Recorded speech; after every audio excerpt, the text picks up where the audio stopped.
to make a few quick bucks. Nothing seemed to work, and the park continued to lose money. After the 1962 season, the Tornado Dark Ride was sold to Kennywood in Pennsylvania, and other rides were put up for sale. Webb and Knapp began to auction the unused land surrounding Freedomland as Zeckendorf's empire continued to crumble. Zeckendorf tried to extend Freedomland's operating season, opening in late April for the 1963 season and even considering putting on Christmas and winter activities. These would not come to fruition.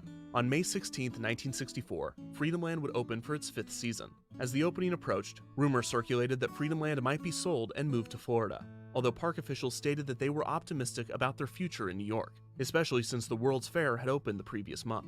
In July, it was reported that Zeckendorf and Webb and Knapp had relinquished their controlling stake in the National Development Company, which had managed the land under Freedomland, as well as selling their shares in IRC. Both companies would go to Zeckendorf's long-term collaborator and president of the National Development Company, Hyman Green. Green was certain that with both the park and the land under his control, he would be able to save Freedomland, again citing the crowds coming to the New York World's Fair.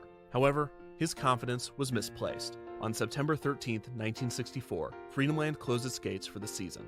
The next day, it filed for bankruptcy. The park was said to have been $27 million in debt. Hyman and Zeckendorf believed that they could sell a large portion of Freedomland, downsizing the theme park from its original 85 acres to a mere 30, but this never happened. Freedomland was closed forever. Most of the park's rides would be sold and relocated to other parks around the country, most notably Earthquake and Buccaneers, which would be moved to Cedar Point in Sandusky, Ohio, the latter being renamed to Pirate Ride. Zeckendorf would admit that Freedomland had been one of Webb and Knapp's biggest failures, coming at the worst possible time for the firm.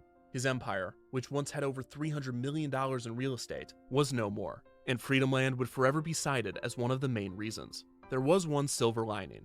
The land under Freedomland was still valuable, and it would be sold to the United Housing Foundation, who on February 9, 1965, would announce their plans for the world's largest housing development, to be named Co-op City. The $300 million project would see high-rise residential buildings towering over the land on which Freedomland once stood. Co-op City still remains today, and a portion of the land is still technically zoned for amusement operations. Freedomland's quick demise left many wondering what happened.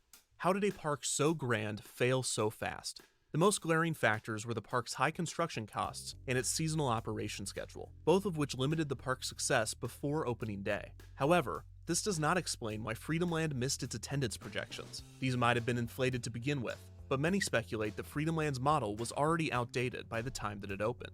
The park might have been a better, bigger Disneyland, but it was a better version of the original 1955 Disneyland. By 1959, Disneyland had added 3 groundbreaking signature attractions, and amusement parks around the country began to add large thrill rides, of which Freedomland had none, which could have hurt the park's popularity. The most compelling theory to the park's demise comes from Freedomland historian and author Michael Vergentino. Vergentino tracks a series of evidence that suggests that Co-op City was planned for the park's real estate for some time, possibly even before the park was built. In a 1970 newspaper article, Zeckendorf claimed that, quote, Freedomland was a device to hold the land, and that was sound, suggesting that the park was always meant to be temporary. There remains many uncertainties, partly because Zeckendorf himself has given contradictory accounts of his involvement with the park. But there is evidence that suggests that at some point in Freedomland's lifespan,